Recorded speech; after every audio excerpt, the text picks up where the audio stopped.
तो सर्वानंद जो था उन्हीं में से एक विद्वान पाक रहा था। सर्वानंद जी की माता का नाम शारदा रानी था। शारदा देवी थी और वो भी ब्राह्मणी थी, बहुत भक्ति किया करती थी, क्योंकि ब्राह्मण लोग पूरे ही भक्ति किया ही करते थे, कुछ ना कुछ करते थे और औरों को भी बकाया करते थे, उनको भी समझाया करते थे। और उस शारदा रानी को, शारदा देवी को एक ऐसी भयंकर बीमारी होगी, ऐसा देरोग हो गया, उसने सब जंतर मंत्र जो स्वयं जानती थी वह भी कर लिए, भक्ति अनुष्ठान सारे कर लिए। फिर किसी ने भी जहां भी कोई झाड़े लाने वाला बताया वहां गई, किसी ने कोई अच्छा पहुंचा हुआ ऋषि संत बताया वहां पहुंच गई। वहां जाते ही उन्होंने उनको बताया कि ये क्रिया कर, ऐसे कर ले, इतना दान कर, वो सब कुछ कर लिया, कोई लाभ नहीं हुआ। तो अंत में फिर वो संत ऋषि क्या कहता है कि माता तेरे प्रारब्ध का दुख है, कष्ट है, ये प्रारब्ध का कर्म तो पाप कर्म तो तेने भोगना ही पड़ेगा, ये प्रारब्ध का दुख है तेरा, इसका कोई समाधान नहीं है। लेकिन आत्मा को पता है, आत्मा नहीं मानती है कि कोई, वो मानती है कि कोई ऐसी परम शक्ति है जो सब दुखों को दूर करती है, प्रारब्ध के भी दुख को नाश करती है। अपने आत्मा विचार करो, हमारे शुभ कर्मों से, पुण्यों से तो सुख होता है और पाप कर्मों से दुख होता है। 3 प्रकार के कर्म होते हैं, एक संचित कर्म, एक प्रारब्ध कर्म, एक क्रियवान कर्म। जो क्रियवान कर्म हम प्रतिदिन कर रहे हैं, और प्रारब्ध कर्म वो होते हैं जो हमारे जीवन में पहले ही निर्धारित किए हुए परमात्मा ने, विधाता ने, कि तू ऐसे ऐसे ये सुख होगा, इतना दुख होगा, इतनी संतान होंगी, इतनी मरेंगी, इतनी बचेंगी, ये पहले लिख दी जाती है। तो क्रियवान कर्म जो हम कर रहे हैं, ये क्रियवान कर्म हमारे संचित कर्मों में डिपॉजिट होते जाते हैं। संचित माने पहले का संग्रह किए हुए, और उन संचित कर्मों में पुण्य और पापों से थोड़ा थोड़ा मिलाकर एवरेज से एक प्रारब्ध बना दिया जाता है। तो जो संचित कर्म है वो तो रखे हैं, वो तो दुखी करें ना सुखी करें, वो तो अगले जन्म में फिर लाद दिए जाएंगे हमारे ऊपर। और क्रियावान हम कर रहे हैं, ये अभी दुखी करें कोई नहीं, क्योंकि ये संचित कर्मों में जाकर डिपॉजिट होते रहते हैं, प्लस हो जाए। हमें दुखी और सुखी अपने प्रारब्ध कर्म कर रहे हैं, पहले वाले कर्म जो प्रारब्ध में ऑलरेडी लिखे गए।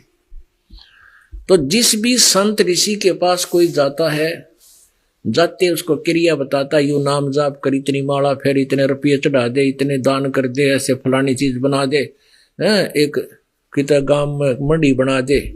और जब उनसे भी आराम नहीं होता है,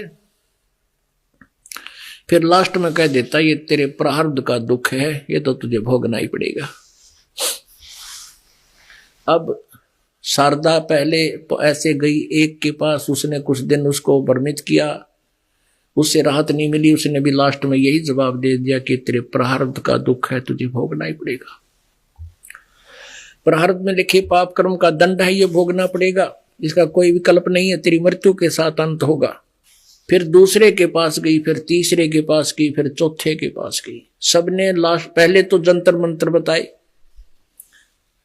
जंतर मंत्र बताते हैं तो आत्मा खुश होती है कि शायद राहत मिलेगी।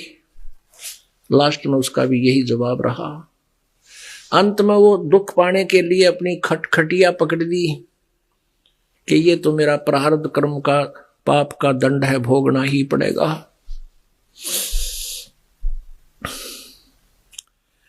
एक दिन परमेश्वर कबीर जी की एक शिष्या बेटी, शिष्या लड़की बहन उस शारदा के पास चली गई।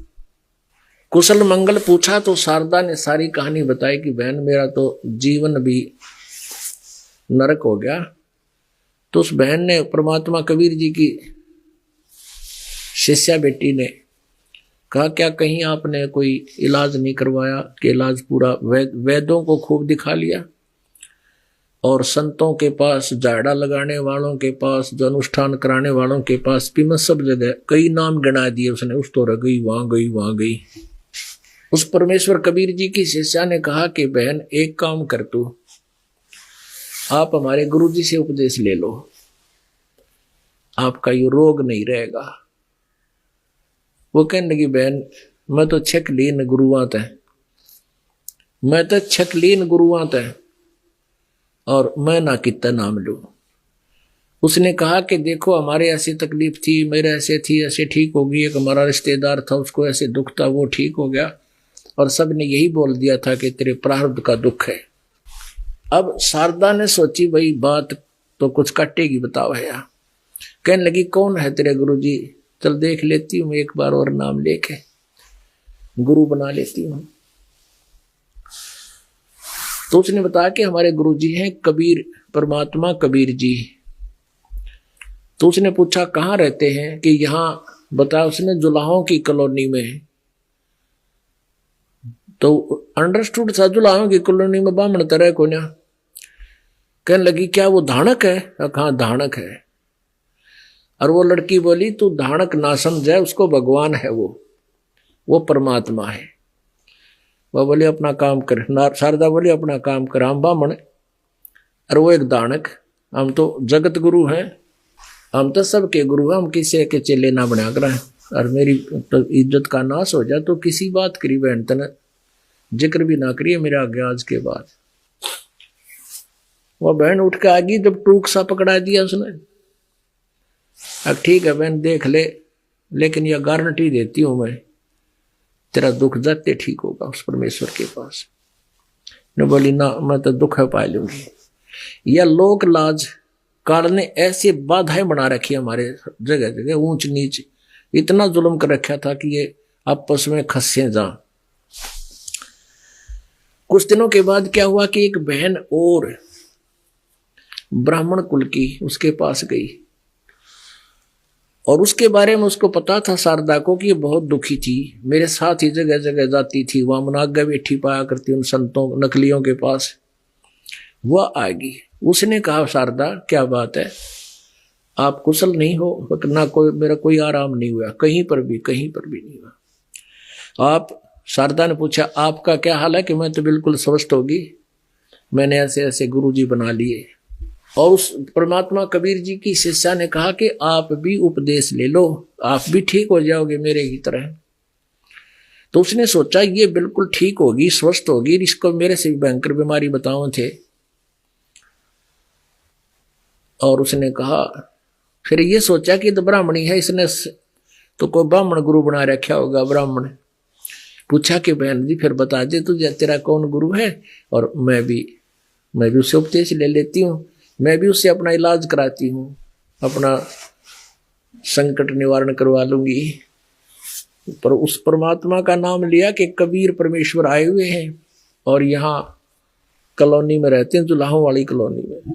अब शारदा के 3 त्योड़ी पड़ी। कहने लगी बहन तू ब्राह्मणी हो के और तने केस कुछ भी ना आगा पीछा सोचा, ये क्या कर लिया तूने? तने नाश कर दिया इज्जत का। वो कहने लगी बहन जब मेरी बिरान माटी हो रही थी उस समय तने देखा था मेरे को, क्या हाल था मेरा, और आज मैं कति सुखी होगी, मेरे घर में सुख, मेरे बच्चे सारे ठीक हो गए और भी बहुत सा सुख लाभ हमें प्राप्त हो गया। और देख ले, और तेरी अपनी मर्जी की बात है, तेरी सलाह को दबाव नहीं, लेकिन वह जाते ठीक होगी। तो वह तो एक महर्षि की माता ने बोली अपना काम करे, मैं तेरे कैसी को ना इज्जत का नाश करा लूंगी। और मरण लाग रही, भुगतन लाग रही, सांस साफ बताता नहीं, कुल है सारे दिन कर रहा हुआ पड़ी या लोक लाज इसी बूंदी बांध रखी काल न मारे।